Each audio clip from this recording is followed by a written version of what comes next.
Here we go, ladies and gentlemen. I am Zhong, the owner of Zhong Cage Fighting Series number 6. It's going down November 12th in the heart of San Francisco, Keys, our pavilion.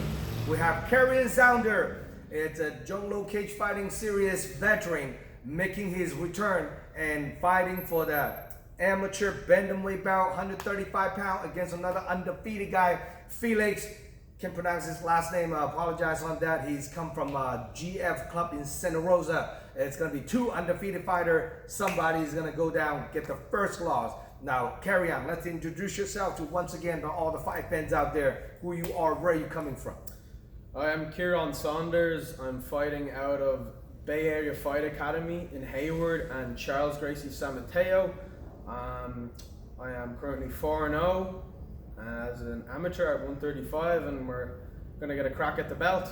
Time to bring that belt home finally. Now, your teammate Jeremy Exquota vacated the belt, thinking about moving up to pro, and now the belt's vacant, and you're a long-time teammates with Jeremy Exquota. You guys train together, sparring every day. So now you finally have a shot because your teammate due to vacate the belt and against the guys also undefeated.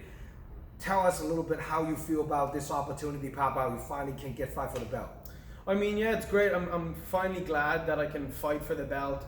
Of course, when Jeremy has the belt, I'm not gonna get in the way of that. Right. I have that respect for Jeremy. I'm not gonna be like some bullshit guy trying hey, I want to fight my teammate. I don't like that. So Jeremy vacated. He's going up to pro as of now, and good for him. Good for him. Yeah, he's ready. He's more than ready. He's always putting in the work, And what you think of Jeremy's last fight against James Gatry? It was very, how would I put it? So Jeremy kind of controlled the fight very well. He got it to the ground, but there were some scary moments when Guidry would land some shots, because Guidry, he hits hard. He has heavy hands. So if he hits you, you feel it. So there was a few times where oh shit, no. But no, Jeremy won that fight handily. I think he won it handily. I mean, we don't know what the judges thought because he won by unanimous. So pretty much all judges. So all judges. But no, it was a very high pressure, high bad blood situation fight. And it was very fun, actually. It was fun until, the crowd kicked off. It was I was more excited to see that than watch Leon Edwards and Kamaru Usman that night. It was mad. It was fucking mental. But no, I think Jeremy did the right things to win. And he knows himself what he did and how he prepared for it, Do you ever see yourself against James Gatry? I know he fight 135, 45. And this upcoming weekend, he is fighting at 155 at the 150 against one of the guys from Dragon House this weekend. So how do you see yourself if you have to fight James Gatry? I know he's a larger, taller, bigger. He's a lot bigger. He's bigger than me. Obviously taller. So it would be he's a very hard, hard guy to prepare for. Of course, he'd have the striking advantage, the range, and most likely the power. But so I'd have to train for him for take him down. Obviously take him down, get him, obviously mix it up. I'm not obviously gonna just go straight for the takedown if I was to fight James. He's very good. He used that overhook on Jeremy very well. He's strong. He's athletic. I think my entries in the takedowns from striking are a little bit better than Jeremy's. All due respect, I'm more of a grappler. Jeremy's more of a striker. Right. So he's not all I always practice that. I think my grappling is a little bit different. More less taxing, because a lot of the times when I get takedowns, I catch them either coming in or I catch it at a good angle. There were some times where he kind of pushed. It was a hard fight. It was a hard fight for to get the takedown. But no, Jeremy won it handily. But yeah, I'd definitely try and take James to the ground. But as of now, I'm more focused on Felix. Felix, I would like to fight Felix, or I'm gonna fight Felix. He's training with Raul Rosa, the youngest, the UFC ever signed fighter. He's 17 years old, and I believe they train together time to time. Yeah. I'm not sure how frequently they train together, but I know they trained together before. Yeah. So now he's also another guy, more like a grappler. Yeah, he's good grappling, like solid fundamentals. You know, good for MMA. I know he's a blue belt. I don't know who he's a blue belt. Well, like I've said before, belts don't really mean shit in a fight. You know, you get a few punches and you go down a few belts. But I don't. The guys he fought aren't on the level I'm at in the grappling or in the striking. You know, I know I'm like not the best striker out there, but I know how to mix it up pretty well. I'm figuring out my distance. I'm a bit more confident and comfortable on my feet. I think I'm more crafty than Felix on the feet. I'm more explosive. I'm probably I think I'm definitely stronger. Our speed might be on par. You know, our speed might be on par for that. But yeah, I think it'll be hard for him if he tries to take me down. I think it'll be hard for him. And if I try and take him down, it'll be a fight. You never know. You don't really know till you get in there. But I'll have to watch myself a little bit more than my last fights. You know, like the last fight, I was a lot stronger than the guy I fought last. I kind of, you know, outmuscled them. Don't want to sound like an asshole, but I kind of ragdolled him a bit. I think I could do that to Felix, but Felix is a little bit more dangerous on the ground. He get like the last guy fought on your show. It wasn't the prettiest thing, but he did like a punch, then a spin move, and then a spinning back fist, and then into a kick, and then the guy like got flustered and shot, and he grabbed the neck. So I gotta watch my neck. I gotta watch my arms when I'm in his guard. He's good. He's a good solid grappler, but I still don't think he's on my level for grappling. I think I would be able to shut down everything. And if he manages to take me down, he doesn't seem like a very imposing wrestler. I'm not like some D1 wrestler, but I know how to wrestle. I think I'd be able to shut down his takedowns, and even if he took me down, I'd get right back up. I'm pretty good at that, getting to the cage and using the cage and just finding my way back to my feet. Felix is he's a very determined guy.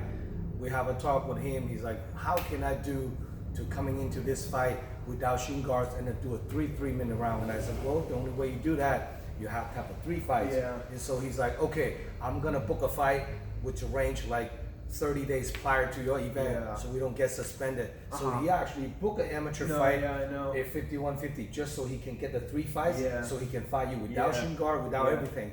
He's like, I don't care who I fight, I'm gonna make it through all 3 rounds, and then so I can fight carry on without shin guards with the 3-minute round. So the guys are very determined, and somehow that he saw your fight, maybe the last of the one before, he come to watch one of his teammates fight.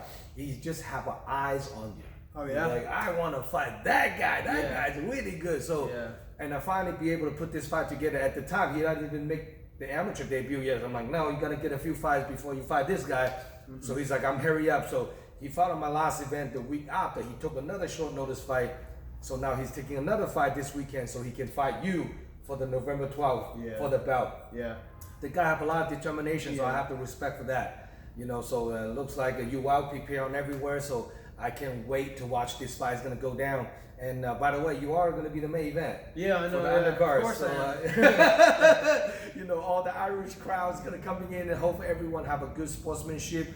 Win or lose or draw, hopefully nobody can start any problems like how we have some problems on the last event, you know. So weight, I think he was fighting 145 pounds on the last event. He actually didn't even make weight. He was 144. When they come in, he was a little bit under, and then he was actually wearing the sweatshirt and a sweatpant, and then trying to get a little bit more weight on so he can make 144. So I know size-wise, I don't think he has any advantage on you as far as the weight. He might have I think you guys about the same height too. Yeah, I think he's about the same height as me, maybe a little bit taller. It's not uncommon for people to be tall or shorter than me. You know, it's very rare. But, no, yeah, I saw he fought at 145. I was like, the fuck, 45? But you know, he doesn't look like a 45er. Yes. He looks like a 35er, like Yeah. weight wise. You know, he does look like he's in shape. He looks like he's solid. Like the guy he fought on your show was kind of like chubby.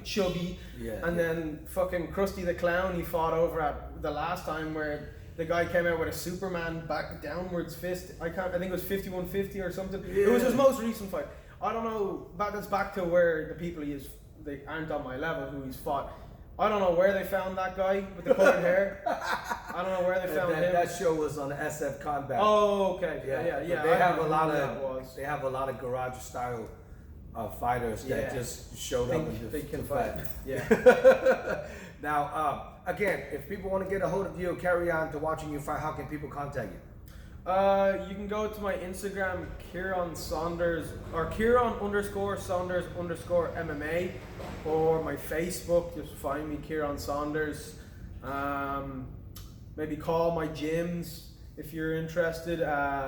Charles Gracie San Mateo, it's located on West 25th Ave, or Bay Area Fight Academy, that's on Industrial Parkway in Hayward. Just get out to my coaches or myself, and hopefully we can get it to you. Yes, any special loved one, training partner, coaches, sponsors, supporters that you want to shout out to? Just like all my training partners, you know, my family, my coaches especially. That's pretty much it, you know. Do you hang around with your community, the Irish community? Yeah, I do, like quite a bit, you know. I always see, like, every time you fight, there's always a lot of Irish coming out. We're very, like, the Irish community is very tight, just like any other community. They're all very tight with each other, so kind of everybody knows everybody. It's kind of a bit awkward to say, but my dad says you're kind of a little bit of a local celebrity. Everyone in the Irish community knows you. Really? I mean, it was weird. One day I was fucking in an In-N-Out line, and the guy that takes your order was just sitting there and he was staring at me, and I was like, what the fuck's wrong with this guy? And he goes, are you a boxer? I'm like, no, I'm a MMA fighter. And he goes, that's where I saw you at Dragon House down in San Francisco. I'm like, oh, you must make it when In-N-Out fucking delivery drivers know who you are. Everybody knows everybody in the Irish community, so you could walk into the bar down the street that's Irish, and especially a bar, right? Yeah, especially a bar, and everyone they'll be like, oh, how are you doing? How's your dad? How's your mom? How's your brother? Wow, that's pretty awesome. Well, I'm glad the Irish community stick together. If you have a Chinese guy fighting on my event, good luck with the get a Chinese community down here to support you. They'll be like, oh, I'll see you maybe 4 hours after on YouTube or something like that. Too cheap to even buy a ticket. You know, that's what my community is. So I can't depend on the Chinese community to come support me. So what do you do for work? I'm an apprentice electrician with Wells Electric in San Francisco. Is it a union job? No, it's a private company. Well, electrician make a bank. Yeah, they make good money. They make good money. Yeah. I mean, I'll choose electrician off the plumber, carpenter, or the other trade because it's probably a little bit less banked up on your body. I feel like shit most days when I get home. Like, my back hurts. Everyone thinks that about the electricians. No, we do some work. We do some manual labor. So I was in Logo 22 as a framer. Yeah. Metal framing, carpenter, about 2 years. Boy, some days I got out of work, I don't have any energy to come teaching the class. Yeah. Because it's just like holding the 8-foot sheet rocks and this is drilling the ceiling. Yeah, that should just burn your body like a bag, you know. For now, sure. if your opponent, even though he doesn't speak any English, as we're gonna get watching this interview, what do you have to say to Felix? I don't know how good my Spanish is, but vámonos mi amigo. What does that mean? I think it means let's go, my friend. I'm not sure. Let's go, my friend. Do you think the fight would go the distance? I mean, I this is a good question. I've been saying I play the game too much. Like, oh, I'm not gonna push for the finish. You know, I'm not gonna get myself too tired or put myself in a bad position. But I'm gonna try and go in there and get the finish. You know, whether it's the second round, third round. You know, first round it's all about like he's got 2 finishes in his first 2 fights. Right. The guys were shit. Let's be honest. But no, I'm gonna go for the finish this time. I'm coming in with a different mentality. I'm going in there to take what's mine, which is that 135-pound belt. I'm not gonna I'm gonna edge a decision or get a unanimous 30-27. Yeah. I mean, if it goes to that, fuck it. But I'm gonna go in there. I'm gonna get right in his face. I'm gonna make him finish it. Yeah, I'm gonna go for the finish. You know. Waiting for the judge's decision. Sometimes You never know. You never know. It can go either way. You know, that can be crazy. Now, off the subject. O'Malley versus Jan. Who'd you going for? All right, so I love the style of Piotr Jan. His boxing, his pressure forward, just how he picks apart, how he's a slow starter. Yeah, he kind of builds into a fight. My heart wants O'Malley to win just because I like him. You know, he's a cool guy. He's a lot taller. He's a lot longer. Yeah, but so is Corey Sandhagen. But we'll get to that in a second. So I would like to see Sean win. I would also I think Piotr is just gonna win just because of his experience. You know, his tenacity is, you know, just how gritty and mean and durable. Yeah, he comes in like. But a he tank. does start slow. And Sean is a good, is fast, he's long, he's rangy, he's got good footwork. So if he can, get that first round, you know, if he can win that first round and that second round and kind of keep it on his bike on the third round, I think he could get a win. But it's tough. But if it's anyone to do it, I feel like it might be Sean. You know. Yes. He's much taller, longer, lankier. Yeah. If he can keep the fight on the outside with those little long kicking front side, he might be able to pull off. No, he's a problem for anybody in that Yeah. division. No matter what the persona is from he's not I don't know, a lot of people don't give him his credit, you know, but I think he's very good. And he hasn't fought obviously he hasn't fought top-notch wrestler or any top-notch guys, but he was gonna win that fight against Pedro Munoz, but unfortunately the eye poke. But it's fucking insane for him to go he's fought the ranked 8 guy, now he's going to Piotr Jan. That says something. Both of them, he doesn't really have anything to lose, Sean, and Piotr does. But if Sean win this fight, he's gonna get title shot. No, for sure. It's a big one for him. Yeah, no, it's very big. But I don't know. That's a tough one to call. Most people are gonna be like, oh yeah, it's gonna be Jan. But like I said, it's a fight. You never know. Yes, you never know. I mean, I personally think I think Jan has more tools, but stylistically, I think Sean is gonna pull it off with the stylistically. Yeah. He's just fighting the outside. He won't fighting the close range where Jan can have a power move. But Jan's a very powerful stand-up guy, but only in his range. Yeah. You know, he will beat up Uriah Faber, guys like a shorter target, but against guys like a 5'10", 5'11", with that long reach and then fighting outside, constantly moving, kicking, punching. Yeah, that might be a little problem. Yeah, when he fought Corey Sandhagen, that was tough for him. I think for the first 2 rounds, maybe. I can't remember. I'd have to watch it again. But after once round 3 comes, that's when he just goes marches in your face. He'll put you on the back foot the whole time, really, and that's what I love about him. And just as his boxing stance and how he switches stance and follows up with the shots. But yeah, he's my favorite fighter to watch. He's probably my favorite fighter right now is Piotr Jan, just because he's in my weight class and he's similar, height. Similar height. So he's probably a little bit taller than me, obviously. But I like his style a lot. And TJ Dillashaw, I like his style. I'm interested in that one too. That card is probably the card of the year right now. I'm glad we're not fighting on that day. We can enjoy a beer to watching that fight. Yeah. Now, how much longer do you plan on to do amateur before you go pro? There's 1 or 2 things I want to do. I'm not gonna let them know yet. Let you guys know yet. Maybe 2-3 more fights. I mean, I can feel like there's a lot of guys I can hang with in 25 or 35 at the pro division in the regional circuit. It's all about being properly conditioned for 15 minutes. It's not a 9-minute fight. It's a 15-minute fight, and that's a huge difference. And there's a lot more weapons. Hit elbows, knees, heel hooks. So, I mean, I mean, I won't be a pro for like another like 6 fights. I mean, the next year, hopefully, you know, maybe like the end of next year. You know, all I really focus on is being properly conditioned. If I'm properly conditioned and the fight makes sense, you know, yeah. 125 or 135? I think I could do both. You know, first of all, I would have to do like a mock cut. You know, like I would like to fight at 125 as an amateur, maybe one time, just to see if I can make it and how my body feels.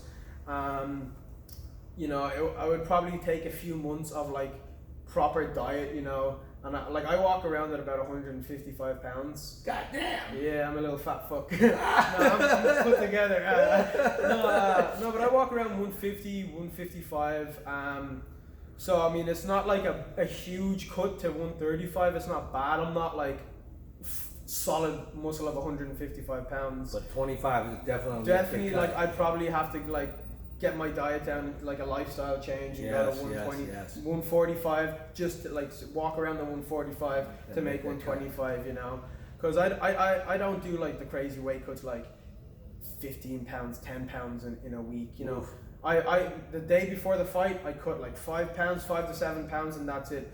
But obviously like 10 days out I kind of watch what I eat, you know, and kind of deprive myself of a little. Do you have anybody in the Bay Area on the pro amateur that you wants to fight? So amateur, I definitely want to fight. What the fuck's his name again? John Burdick. John Burdick. Yeah, because we were supposed to fight, and then I got hurt, and then he fought, and he looked good, but I could beat him. I could hands down like just go through him. He just got his first loss. Yeah, I saw. I think he actually got his loss to that one. He trains. Fernandez. I think he trains with Felix a little bit. I don't know. But that's right. They do train a little bit. But no, I would like to fight Burdick just because of obviously that's not bad blood, but there's that history where we were supposed to fight. And he has a very high rank in the camo. I think he's like number 5 or something now. Yeah, so I want to get like higher in the ranks. Like I think I'm at like last time I checked, I was like 12 or something, or 14. Well, if you're coming off this win, you'll be 5-0. Your rank is gonna jump up probably the top 5. I think. Yeah. Hopefully. I mean, I want to test myself against like the best guys before I go to pro. Awesome. But yeah, no, just definitely Burdick. I can't remember there. Anybody pro that catch your attention? I mean, what's his name? That Caesar, your boy, fought 2 fights ago. He's about my height. Yeah. The last fight Caesar fought? No, I don't know. No, Brandon Crow? No. Brandon Crow. No, he trains with Mike Howard? Mike Howard, yeah, that's him. I think that would be a good fight for me. He's a 125er. Yeah, he fights at 125. We're about the same height, same build. I know he's a grappler. I haven't watched too much of his fights, but I think that's a good fight that I could, you know, potentially win. Yeah, him. I mean, anybody that, like, a lot of fights make sense. You know, I just want to get my name out there a little bit more. That's awesome. Well, anybody want to fight at 125-35? Keep your eyes on Ciaran Saunders. He's coming off the title, the strap on November 12th. So make sure you guys hit up on him. Get a ticket from him. Give him some love, support. And then looking forward to put on another huge event. This event is also live stream pay-per-view. You can make it to the event, making sure you guys order your pay-per-view voucher from DragonHouseMMA.com. And please click the like button, comment my video, and subscribe my YouTube channel. Help me to grow my YouTube channel. Any last word you want to say to anyone else? No. See you there. See you there. And grab a beer, drink, and watch the Irish crowd is gonna come support. And we'll see you guys November 12th. Good to have you on board, brother. Thank you. Thank you.